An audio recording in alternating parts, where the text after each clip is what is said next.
Kapag Boodle Fight ang usapan, sinong pambato nyo? May na-discover kaming sulit na kainan dito sa Bulacan, Bulacan na nagsiserve ng Boodle set.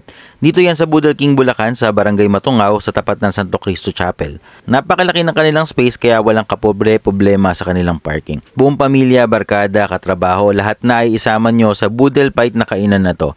Ang nagustuhan ko sa Boodle King, wala ka nang iintindihin, kakain ka na lang. Sila nang bahalang mag-ihaw ng mga paborito nating mga barbecue dish, magprito, mag-steam at maghanda ng mga putahe na masarap naman talagang pagsalu-saluhan lalo na at nakakamay. Umorder kami ng Palawan Boodle Fight for 995 pesos. Good for 5 to 6 person na yan. Meron niyang pork barbecue, chicken barbecue, itlog na maalat, Shanghai, grilled corn, barbecue lempo, calamares, hotdog. Siyempre, meron na din niyang rice, bagoong, pritong talong, steamed okra, kamatis at siyempre meron niyang sabaw. Enjoy na enjoy nga ang aming pamilya sa Boodle set na ito at talagang sulit na sulit sa presyo. Bukod pa sa masarap at pambato nilang barbecue na talagang nagustuhan ko. Umorder din kami ng BK2, 415, good for 2 to 3 person at meron na itong rice, bagoong, talong, okra, kamatis, isang chicken barbecue, 2 pork barbecue, 6 na sweet longganisa at 4 na Shanghai. Para sa 415 pesos, sulit naman talaga sa akin to kasi masarap talaga yung barbecue nila. Kaya kung may celebration kayo,